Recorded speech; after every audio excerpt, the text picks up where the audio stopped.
Жоқ, телефонға жабыспа, жарай ма? Күш қолданба. Мынаны қара. Қолыңды ал. Күш қолданба. Есімді айта беріңіз. Қолыңызды аласа. Қалмырзаев Болаттықне келдік.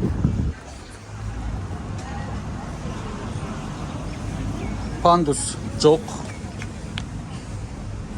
Есік.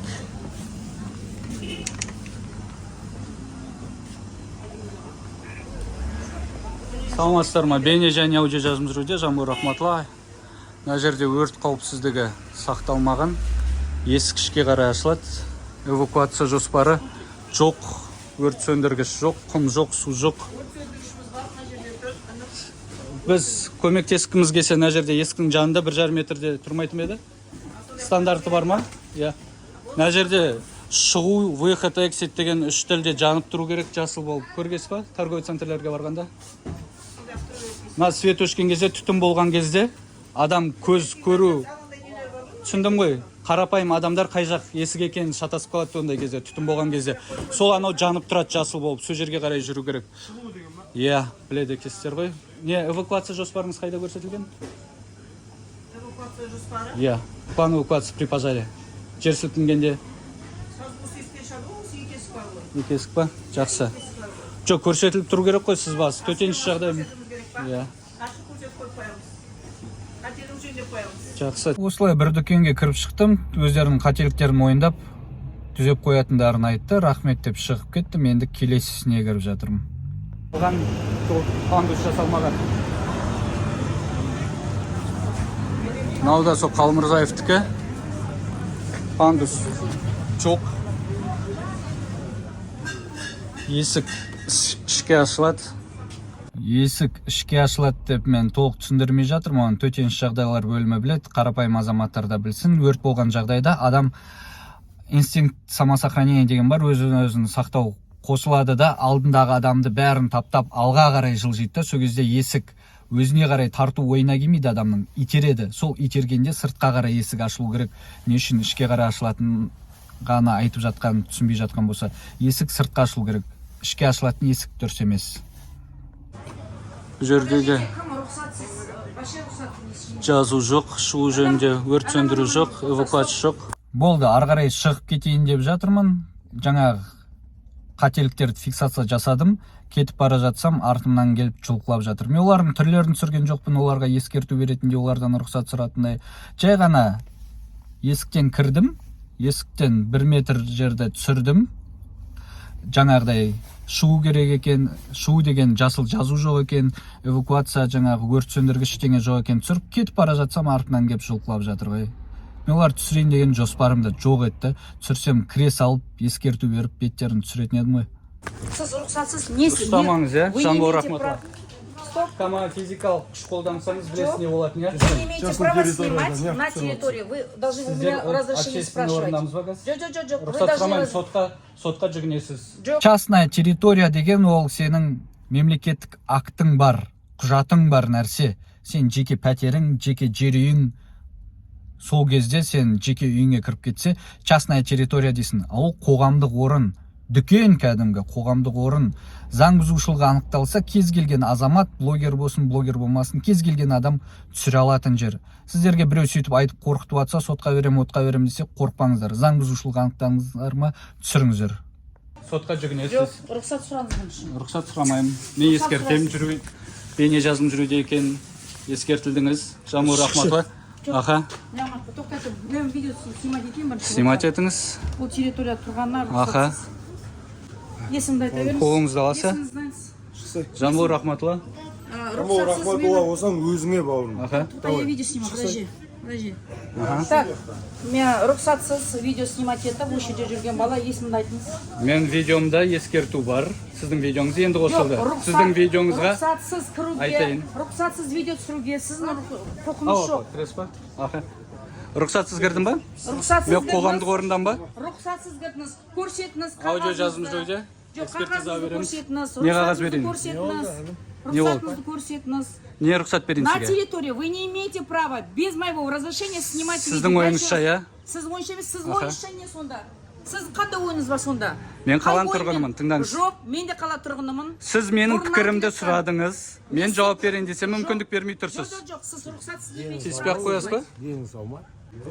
Аха. мөлшер. Ішімдіктер, Бағдат. темекілер бәрі ашық. Бағдатқа берші, мына бір блогер бала өзінен өзі кіріп, мен магазинге сөйтіп түсіріп Жақсы. Ашық. Сіз берші. Мына жерде спирттік өнімдер. Кішкентай балапанымыз. Темекі тұр жалтырап. Бәрі. Күтейін ба, біреу шақырасыз ба? Өтетін болсаң, бала ей. Күтейін ба, біреу шақырасыз ба? Жүре берейін ба? Жүре бер. Жүріп кетсе бар. Сасыма. Пакет қаншадан Көріп тұрмыз, өрт қауіпсіздігі сақталмаған. Және де мына баланы, мен Пандусын. қазір видеосын жіберем. Мына бала маған аты жөнін бәрін біліп берді. Рұқсатсыз мен магазинге кіріп, Жанбол бүкіл видеоларын Рахматулла. түсіріп. Жанбол Рахматулла деген Біліп беріп, қиындатудың қажеті жоқ, өзім ақ айтамын. Әпке не берейін айта Сен берейін. қалушы еді қазір қалайын бірге ба? барамыз. Шақырыңыз инспекторды, осы базарды түсіріп жүрмін. Мына жерде көріп тұрмыз. Пандус жоқ. Бұл пандусқа магазин не қатысы бар сен түсіндірші еркекше. Еркексің ғой? Еркекше ма? Иә, еркексің ғой сен? Иә. Таныстырасыз ба өзіңіз? Тартша видеоңды. Сіз сөйлеп тұрсыз ғой, видео түсіп Тартша тұрған кезде. видеоңды екен. Видео Сен түсіріп магазинге не тұрсам, қатысы бар сөйлесің сен ғой. пандустың не Кім қатысы біледі, бар? бәле жабатын шығар, ақша тұрады деп. Бәле қор сен ғой нарада қазір тұрған. Сас. Камера жоқ болса басқаша сөйлейтін едім ғой. А сен камера болмаса қалай сөйлесің? А сен камера болмаса қалай Сіздер бәле жабасыздар. Еркекпін, күмәніңіз бар ма? Өшірші камераңды. Өшірмеймін мен. Жүрсі енді. Боп салады деген әңгімелер шығатын білемін ғой сіздерден. Жоқ, мынау пандусқа мен... Толыққанды түсіндіріп берейін ба, түсіндірмей ақ қойын ба? Ойымды айтайын ба? Айтайын ба, айтпай ақ қойын ба? Не қатысы бар, айтшы маған, мына магазинге... Айта берейін ба енді, тыңдасай? Бұл Қалмырзаев Болаттың жекеменшік комплексі. Жоқ, телефонға жабыспа, жарай ма? Күш қолданба. Нан қара. Қолыңды ал. Күш қолданба.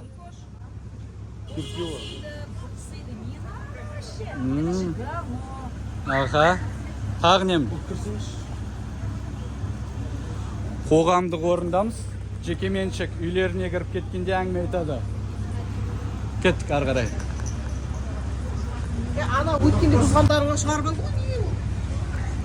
Не дейсің? Не дейсің? Арманыңды айтшы. Видеоңды өшірсе, жүрсің. Арманыңды айтсай? Жүр. Айтсай арманыңды. Өш жерде айтсай? Мен өш жерге келдім ғой, өш жерге айтсай. Өшірсе енді. Айтсай арманыңды. Жаңа камерасыз деп, не айтып отырсың? Айтсай арманыңды. Камераңды өшірсе енді. Камерасыз сендер бірдеңе боласыңдар. Түсіндің ба? Не боласың? Байлы іздеп жүрсің ба? Бәле ма? Бәле деп аталама мен. Мүмкіндігі шектеулі жандарға жағдай жасап жүргенім сонда. Сен кездерден 3 адам малсыз қалып барады. 3 адам қалды ма? Заңсыз отырмеді. Кеңейіп қалды, қанша адамдар жүр қазір? Қазір анардан түсірді, бір Аха. адам анарды секіріп өтетін болса, Аха. сосын айтасың. Сол жерде түсірші. 2 минут түсір. Жоқ, не қыласың мен, не түсіріп, не қоятында? Қанша адам малсыз қалды сенде? Ештеңе етпейді. Қазақстан үлкен, жұмыс істейді. Әй.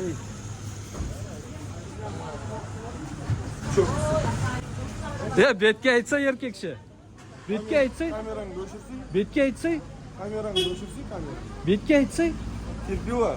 Бетке айт, тағы не дейсің? Тағы не дейсің? Тағы не дейсің? Болды, болды. Жоқ, мен кетіп бара жатырмын ғой, арттан сөйлеп жатыр аға, еркекше емес қой. Бетке сөйлесең? Сенге еркекше ма, не Еркекше. камераң сағап сөйлесіп тұрған? Мен өзіме нан сұрап тұрмын ба, мен мүмкіндігі Сен кесірінен яқта адамдар магазин мүмкіндігі салып шектеулі жандар үшін жүрмін, өзім үшін келіп тұрмын ба. Бұл да кетіп бара жатырмын ғой. Ақылың Артқа үрме авав деп. Болды, болды. Еркекше бетке сөйле. Болды. Мықтысың ба, камераның алдында да сөйлесін еркектер. Еркекше болса өшірсей онда. Өшірсе қойшы.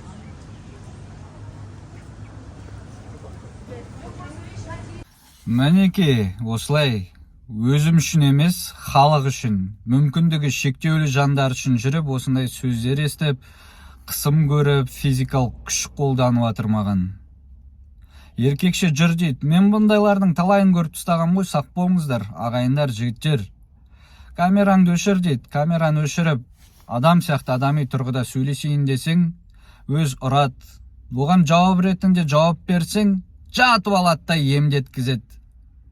Бір шапалақ кигсең жағым сынды, тістерім бәрі түсіп қалды деп бәрін емдеткізеді әр тиынына дейін. Сонда арандатудан сақ болыңыздар. камерамен сөйлескен дұрыс. Қазір бұрынғы заман жоқ. Қазір жаз жерет, мен еркек, мен бандит, мен үйткен бүйткен дейді да, жаз жере салады. Көргеміз талайын. Сондықтан бұндайлармен камерамен сөйлесу керек. Камераны дәл сол жерде өшірсем, өздерінің камералары тұр сол жерде. Соны алады да, сосын үндемей кетіп қалсам, алады, міне камерамен түсіріп келгені бар, ал бірақ ол жарияланған жоқ дейді. Менен кешірім сұрап сол жерде жіберу мүмкін, бірақ жарияланған жоқ. Ол бізді боп салады, біз оған ақша бергеннен кейін видеоны шығарған жоқ, жариялаған жоқ дейді. Сондықтан сақ болыңыздар. Видео бастады ма, соңына дейін түссін. О, еркекше анау мынау намысқа тиген сөзден тоқтап қалмау керек. Түсірілім жалғасу керек.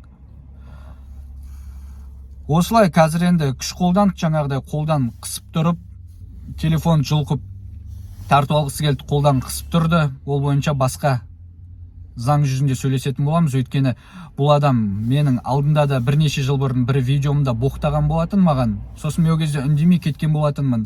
Сол үндемей кеткеннің кесірінен бүгін маған күш қолданып жатыр. Бұған да үндемей қоятын болсам, келесіде мен басынан бір тебетті, кешіріш бауырым деп тағы да кешірім сұрап отырады. Сондықтан соңына дейін апарған дұрыс. Айып етпеңіздер енді. Мүмкіндігі шектеулі жандар үшін пандус сұрап жатқаныма, қоқыс жәшіктерін сұрап жатқаныма, бәле қор дейді. Осылай халық үшін жүгіретін болсаң, сондай түрлі аттарға қаласың. Құдай сақта, осындай заман. Байланыста боламыз. Жанбол рахматылла. Көзі бар адамға бәрі анық көрініп, естіліп тұр.